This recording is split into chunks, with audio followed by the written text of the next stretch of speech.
नमस्कार मित्रों स्वागत है तमारू अमारी यूट्यूब चैनल में।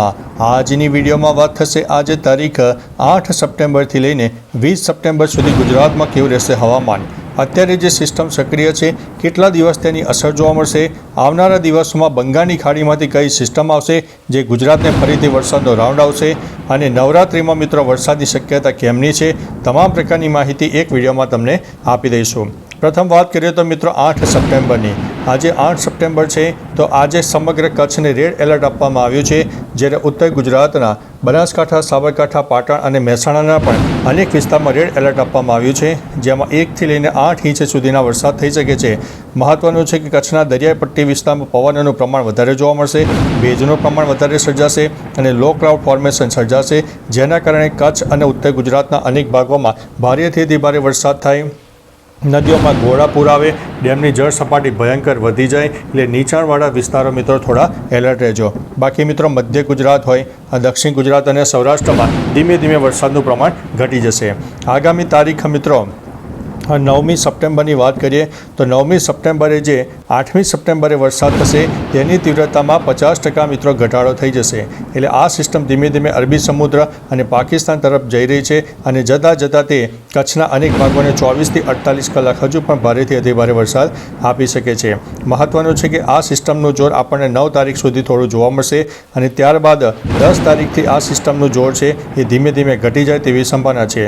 ત્યારબાદ મિત્રો અરબી સમુદ્ર અને બંગાળની ખાડીના પણ ભેજવાળા પવનો ગુજરાત સુધી મળતા રહેશે।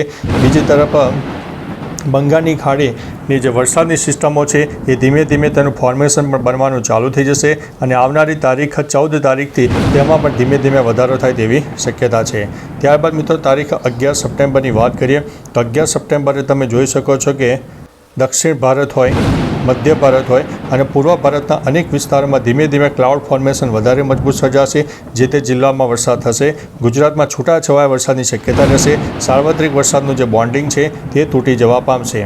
ત્યારબાદ મિત્રો તારીખ 12 સપ્ટેમ્બરની વાત કરીએ તો 12 સપ્ટેમ્બરે ગુજરાતમાં વરસાદનું પ્રમાણ ઘણું ઓછું થઈ જશે, થોડા ઘણા જિલ્લામાં છૂટોછવાયો વરસાદ નીકળે, તાપ તડકો ઉઘાડ નીકળે તેવી પણ પરિસ્થિતિનું નિર્માણ થશે, જ્યારે બીજી તરફ બંગાળની ખાડીની બનનારી સિસ્ટમ ધીમે ધીમે પોતાનું એક ફોર્મેશન વધારે મજબૂત બનાવતી જશે અને તારીખ 14 તારીખ સુધીમાં તે પણ વધારે મજબૂત થાય તેવી શક્યતા છે।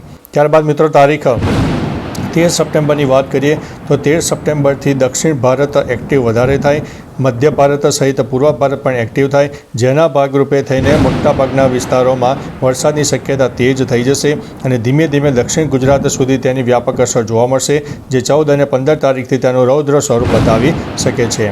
ત્યારબાદ મિત્રો તારીખ 14 તારીખની વાત કરીએ તો દક્ષિણ ગુજરાતથી ધીમે ધીમે વરસાદની શરૂઆત થાય, ઉપરાંત દક્ષિણ ભારતના પણ અનેક ભાગોમાં જોરદાર વરસાદ થાય, જેમાં 1 ઇંચથી લઈને 4 ઇંચ કરતાં પણ વધારે વરસાદ નોંધાઈ શકે છે। મધ્ય ભારત પણ એક્ટિવ થશે અને મધ્ય ભારત એક્ટિવ થતાં ગુજરાતની નદીઓમાં જે જળસ્તરમાં નોંધપાત્ર ઘટાડો થશે તેમાં ધીમે ધીમે વધારો થવાની શક્યતા રહેલી છે।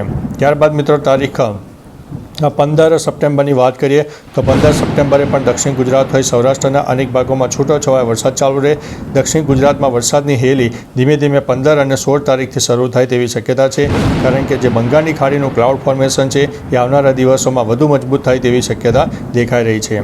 ત્યારબાદ મિત્રો તારીખ 16 સપ્ટેમ્બરની વાત કરીએ તો 16 સપ્ટેમ્બરે દક્ષિણ ગુજરાતથી લઈને ગુજરાતના પૂર્વ તરફના વિસ્તારોમાંથી વરસાદની શરૂઆત થશે, કારણ કે આ જે સિસ્ટમ છે મધ્ય ભારત અને દક્ષિણ ભારતને વ્યાપક અસર કરશે અને તેની અસર આપણને 16 તારીખથી મિત્રો વધુ જોવા મળનારી છે।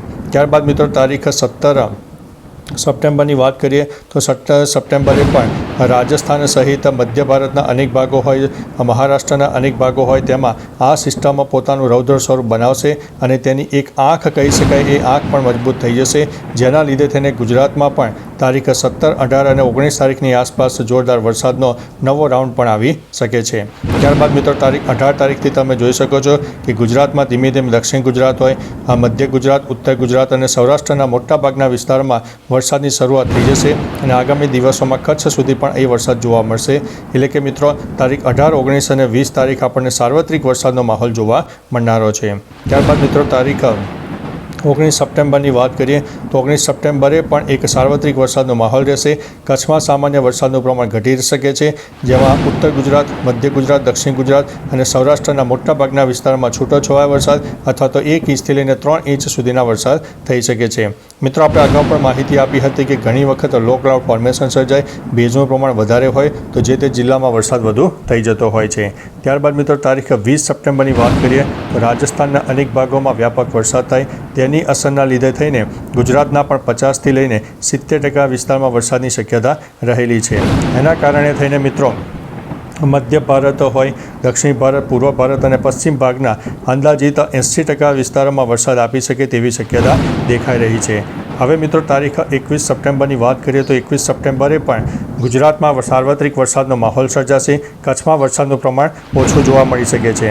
જ્યારે મિત્રો હવે 22 સપ્ટેમ્બરથી નવરાત્રિનો પર્વ શરૂ થઈ રહ્યો છે, ત્યારે 21 સપ્ટેમ્બરે કહી શકાય કે તેની પૂર્વ તૈયારીઓ લગભગ પૂરી થઈ જતી હોય છે. એટલે 21 સપ્ટેમ્બરે આપણને વરસાદની શક્યતા લાગી રહી છે અને 22 સપ્ટેમ્બરે પણ ગુજરાતમાં એક છૂટો છવાયો વરસાદ અથવા તો અનેક જગ્યાએ થોડો ઘણો વધુ વરસાદ થાય તેવી શક્યતા દેખાઈ રહી છે. મહત્વનું છે કે નવરાત્રિના પહેલા દિવસે પણ ગુજરાતના અનેક ભાગોમાં છૂટાછવાયા વરસાદની શક્યતા રહેલી છે. મિત્રો, આ એક પૂર્વાનુમાન છે, તેમાં ઘણા બધા ફેરફાર પણ થઈ શકતા હોય છે. એટલે અવારનવાર બનતી સિસ્ટમો અને નવી આગાહી તમારી સમક્ષ રજૂ કરતા રહીશું. તો ચાલો મિત્રો, ફરીથી દેશ અને દુનિયાના તાજા સમાચાર અને વરસાદની નવી આગાહી લઈને મળતા રહીશું. ત્યાં સુધી અમને રજા આપશો. નમસ્તે.